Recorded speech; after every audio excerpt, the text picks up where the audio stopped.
تو رومیوں نے تو بڑے بڑے رنگ منگوائے، تو بڑی بڑی پینسلیں منگوائیں، تو بڑا انہوں نے کام کیا، درمیان میں پردہ تھا، آمنے سامنے دیواروں پہ نقش بنانے تھے۔ لیکن چینیوں نے کوئی چیز بھی نہیں منگوائی۔ 1 مہینے 1.5 مہینے کا ٹائم تھا، فارغ ہو کے بادشاہ نے پردہ ہٹایا کہ بیچ کھڑے ہو کے فیصلہ کروں گا کس کے نقش و نگار اچھے ہیں، انعام ملے گا۔ پردہ ہٹایا تو جیسے نقش رومیوں کی دیوار پہ تھے ویسے چینیوں کی دیوار پہ تھے، ایک نقطے کا بھی فرق نہیں۔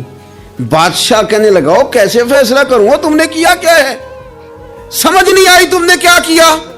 تو چینیوں سے یہ بھی پوچھنے لگا کہ نہ تم نے کوئی رنگ منگایا، نہ پینسل منگائی، نہ کوئی اور چیز، تو بالکل سیم۔ وہ کہنے لگے بادشاہ ہم نے تو کوئی نقش بھی نہیں بنایا۔ تم نے پھر کیا کیا؟ کہنے لگے ہم نے ذرا مال کے دیوار صاف کی ہے، دیوار کا آئینہ بنا دیا ہے، نقش تو انہی کے ہیں لیکن نظر ادھر آ رہے ہیں۔ میں نے سنا ہے کہ اس کے شبستان سے متصل ہے بہشت، مکی ادھر کے بھی جلوے ادھر کے دیکھتے ہیں۔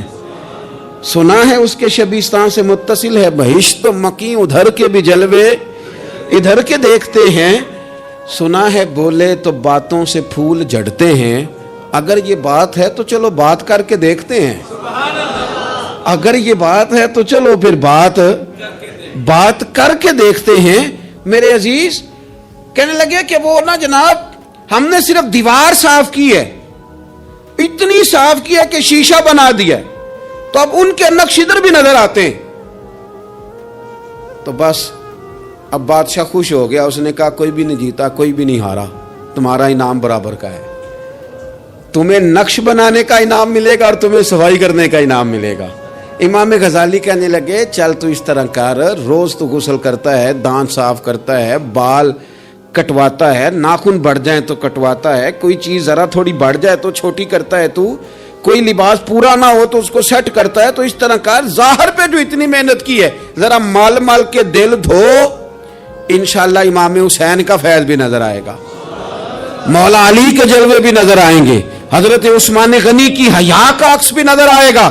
اسے پہلے دھو لے، پھر تمہیں سیدنا عمر کی عدالت کا فیض ملے گا، حضرت صدیق اکبر کی صداقت کا نور ملے گا، پھر تو دیکھنا تیری طبیعت پہ نبی پاک کے اخلاق عالیہ کا بھی فیض نظر آئے گا۔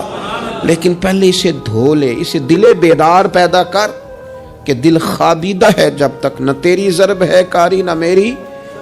کچھ چیزوں سے دل سخت ہوتا ہے، جو لوگ دنیا داری کی اور فضول باتیں زیادہ کرتے ہیں ان کا دل سخت ہو جاتا ہے، جو ہنستے زیادہ ہیں ان کا بڑا سخت ہو جاتا ہے، اور صوفیاء کہتے ہیں جو کسی پہ ہنستے ہیں نا ان کا تو مردہ ہی ہو جاتا ہے، تو معاملہ ہی ختم ہو گیا۔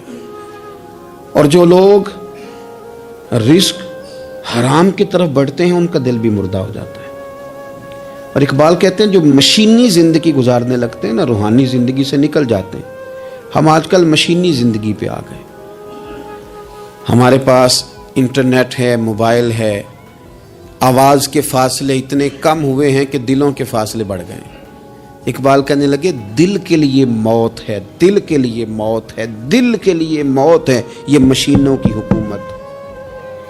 احساس مروت کو کچل دیتے ہیں یہ آلات، آلات پہ زندہ ہیں ہم، دل کے لیے موت۔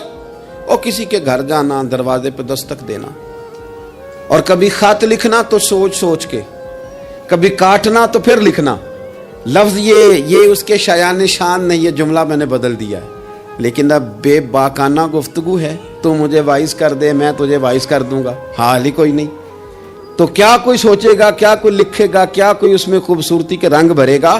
سخت ہو جاتے ہیں دل جب آپ مشینوں کی زندگی میں زندہ رہتے ہیں۔ دل نرم کیسے ہوتے ہیں؟ میرے نبی پاک نے فرمایا یتیم کے سر پہ ہاتھ پھیر، رب تیرا دل نرم کرے گا۔